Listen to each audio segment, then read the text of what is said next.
Yo le aprecio mucho al doctor Daniel Sobato, querido amigo, que acaba de estar, pues como en todas las elecciones, ¿sí? Haciendo de visor ahí, encabezando una misión de ideas, ¿sí? El doctor Daniel Sobato, usted lo conoce, es politólogo, jurista, es experto en elecciones y democracia. Y querido Daniel, me da mucho gusto saludarte. ¿Cómo estás? Buenas tardes.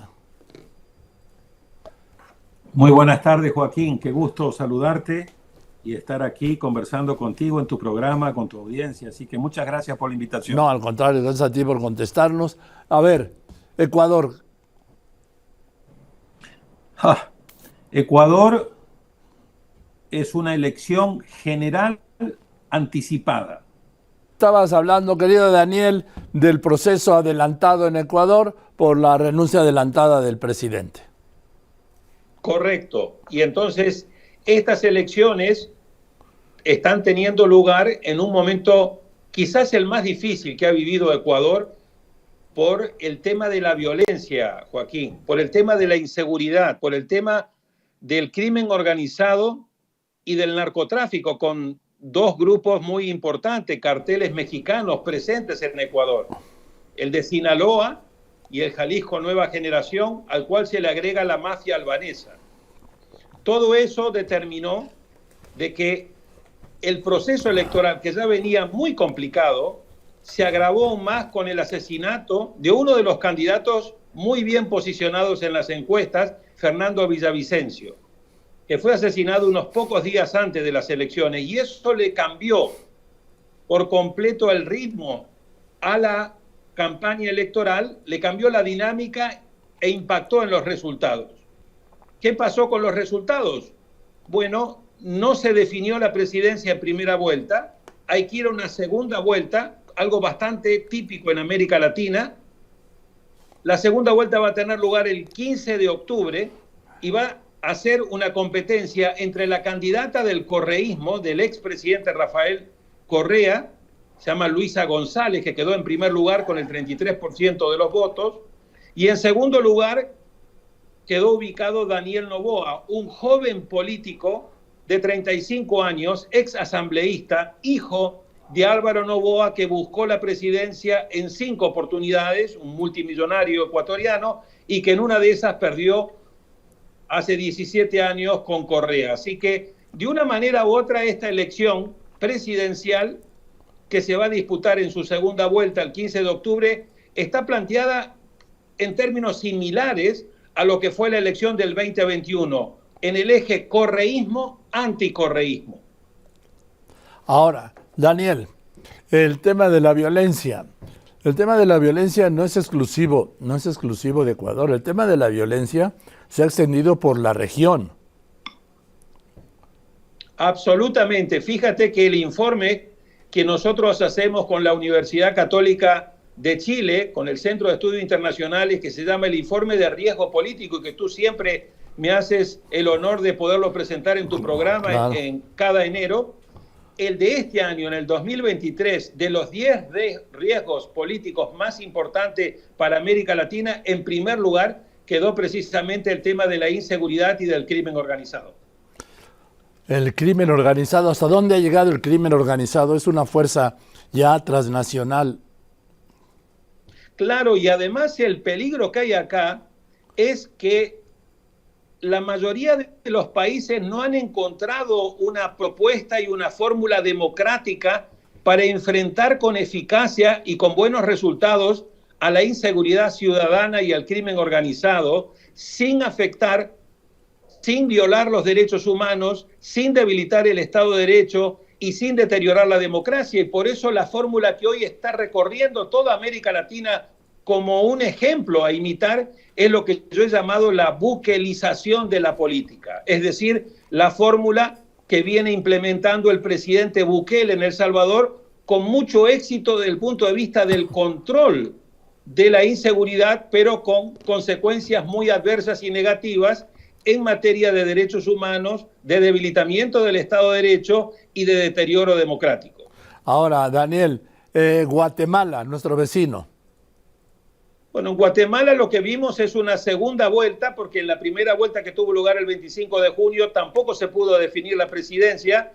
Pasaron a esa segunda vuelta Sandra Torres, y la gran sorpresa fue que Bernardo Arévalo del Movimiento Semilla, que no figuraba prácticamente en las encuestas, por el descarte que hubo y la eliminación jurídica que hubo de varios de los candidatos, terminó quedando ubicado en el segundo lugar. Y así como había ocurrido con Jimmy Morales en su momento, luego con Yamatei, el actual presidente, Sandra Torres es una candidata que siempre gana en la primera vuelta y siempre luego es derrotada en la segunda vuelta. Y Bernardo Arévalo, un candidato progresista, de centro izquierda, hijo de aquel que es considerado como el primer presidente democrático de Guatemala, Juan José Arévalo, logró el domingo pasado una victoria contundente, 58% contra 37% de Sandra Torres. Pero, y aquí vienen los peros, número uno, Sandra Torres todavía no ha reconocido su derrota pese a la enorme diferencia. Número dos, el Ministerio Público y particularmente el fiscal, que es el que está encargado de la lucha contra la impunidad, pero que forma parte de este llamado pacto de corruptos que hoy tiene el control pleno en Guatemala, está haciendo investigaciones para quitarle el registro al Movimiento Semilla, que es el que ganó las elecciones. Tercero, queda un largo periodo entre agosto y enero del 2024, 14 de enero del 2024, que es cuando Arévalo asumiría la presidencia. Y entonces ahí hay muchos interrogantes de hasta qué punto el triunfo de Arévalo contundente va a ser reconocido y luego qué va a pasar en estos 5 meses hasta que él pueda tomar posesión, y sobre todo cuál va a ser el desafío mayúsculo en materia de gobernabilidad de Arévalo, porque Arévalo va a tener tan solo 23 de los 160 congresistas que tiene el Congreso en Guatemala. O sea, va a estar en una amplia minoría, y ese es un desafío muy enorme que el presidente Arévalo va a tener que enfrentar a partir de enero, si es que logra superar estos desafíos y amenazas muy importantes que se ciernen sobre su futura presidencia. Ahora, Daniel, esta como primaria en Argentina que catapultó al mundo a este nuevo personaje. Yo preguntaba, oye, ¿cómo se dirá Donald Trump en lunfardo? ¿Sí? Es una mezcla de Trump, de Bolsonaro, ¿sí? Este personaje, ¿qué pasó? Milei, Javier Milei, él se define como un anarcocapitalista, es decir, un candidato que es enemigo acérrimo del Estado y que básicamente apuesta por la libertad. Esto quiere decir de que él quiere abolir el Banco Central, quiere decir que quiere dolarizar la economía, quiere decir que está a favor de la libre exportación de armas, quiere decir que está a favor de la libre venta de los órganos y un sinnúmero de hechos y de temas muy, muy controversiales, pero le ha generado un amplio nivel de respaldo en un país que está también atravesando por una situación de una mayúscula crisis económica y política.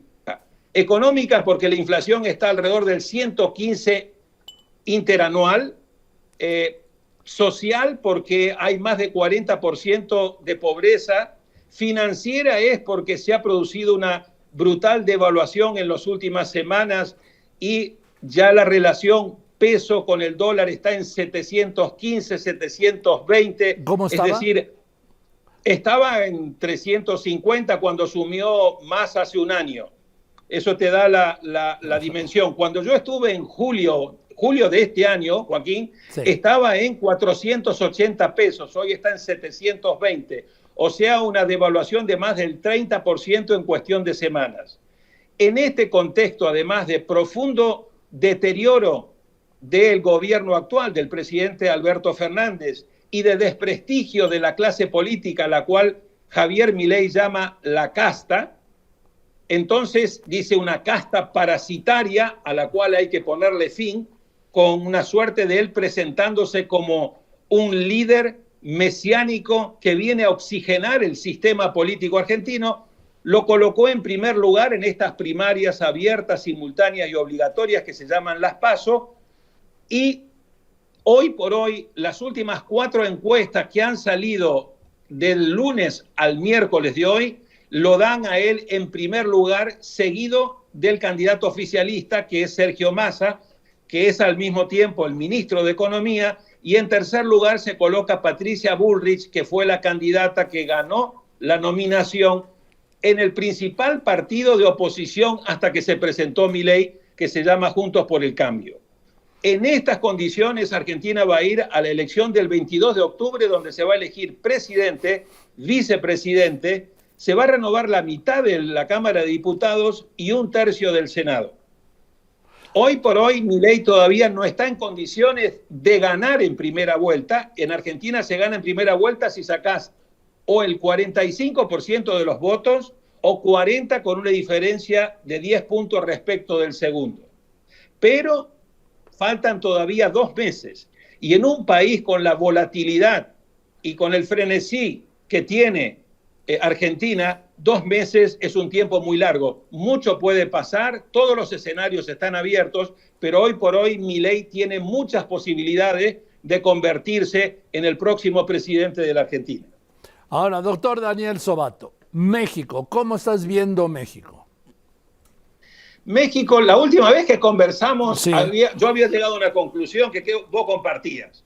Era que la presidencia prácticamente estaba decidida, Morena no iba a tener mayor competencia y que la gran competencia iba a estar, el gran interrogante que iba a pasar en el Congreso y hasta qué punto Morena podía llegar a tener mayorías absolutas en el Congreso. Creo que en estas semanas, como decía el presidente Macri en Argentina, han pasado cosas. Sí, sí. Y creo que esta situación que venía teniendo Morena y el presidente Andrés Manuel López Obrador, de mucha tranquilidad, prácticamente con una elección prácticamente asegurada a nivel presidencial, hoy le comienzan a salir nubes.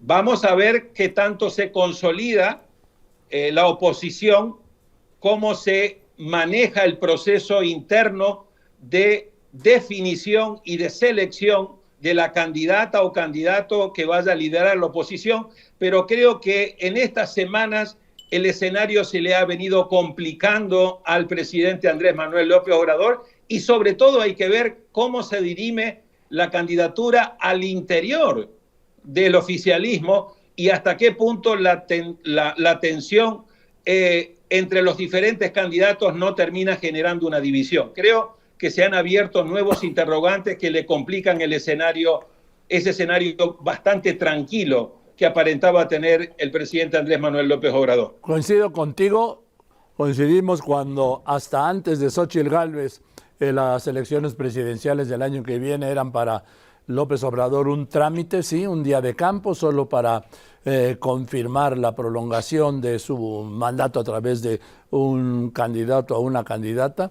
Pero la irrupción de Xóchitl Gálvez ya me parece que ha cambiado ese panorama y lo está haciendo competitivo. No estoy diciendo que sea la que vaya a ganar, no. Le estoy diciendo que ahora sí hay una competencia que no existía antes. Coincido plenamente. La presidencia en México y la elección presidencial en el 2024 se ha vuelto competitiva. Ese yo creo que sería el titular. Y además hay que tomar en cuenta varios aspectos, Joaquín. Dime. Número 1, la tendencia hoy en América Latina de 17 procesos electorales que ha habido presidenciales del 2019 a la fecha es que en 16 de esos 17 procesos perdió el oficialismo. Solamente ganó en Paraguay, un país donde el Partido Colorado ha ganado en 71 de los últimos 76 años. Y en el otro caso donde ganó el oficialismo fue en Nicaragua, pero eso fue una farsa electoral y no la contamos.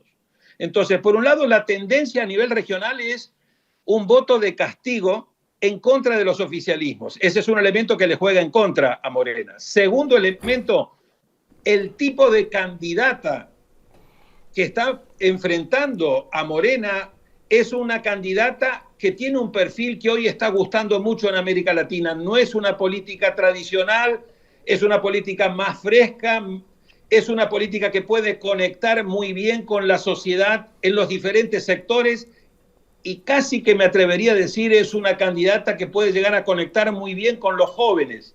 Y los jóvenes son los que le dieron el triunfo a Milei en Argentina, el triunfo a Arévalo en Guatemala y el segundo lugar, que fue una gran sorpresa, a Daniel Noboa en Ecuador. Es decir, que si la candidata Xochitl Gálvez puede seguir teniendo esta imagen de una candidata que conecta no con la política tradicional, sino con la ciudadanía y presenta una opción y una alternativa fresca, oxigenada, renovada de la política, creo que le puede competir de tú a tú, cosa que hace unas semanas atrás no era el escenario. Y yo siempre destaco este aspecto. López Obrador no solo designó a sus precandidatos, sino también designó y promovió a la de la oposición, Xochitl Gálvez. Exactamente. Mencionándola, criticándola, atacándola, la terminó posicionando como una verdadera líder de la oposición. Creo que de una manera u otra, me parece a mí, el presidente subestimó el valor que podía llegar a tener Xochitl Gálvez y en su abuso de ataques y de palabras negativas, conceptos negativos respecto de su persona, terminó realmente victimizándola. Y lo que hemos aprendido en América Latina es que esos errores por lo general se pagan mal, porque cuando uno termina victimizando a alguien, esto puede llegar a convertirse en un boomerang y terminar, en lugar de debilitarlo, terminar potenciándolo. Como ha sido. En fin, querido Daniel, gracias como siempre, eres extraordinario y solo nos das luces sobre lo que pasa en América, en nuestro continente, en América Latina, vamos, sí, y bueno, también en Estados Unidos, y sobre todo en el caso de México. Te mando un abrazo y te aprecio mucho que me hayas contestado y que nos hayas dado, como te decía, luces sobre estos procesos. Estamos hablando de Argentina primero, Ecuador y Guatemala después, y lo que viene en México, 2024. Gracias y te abrazo.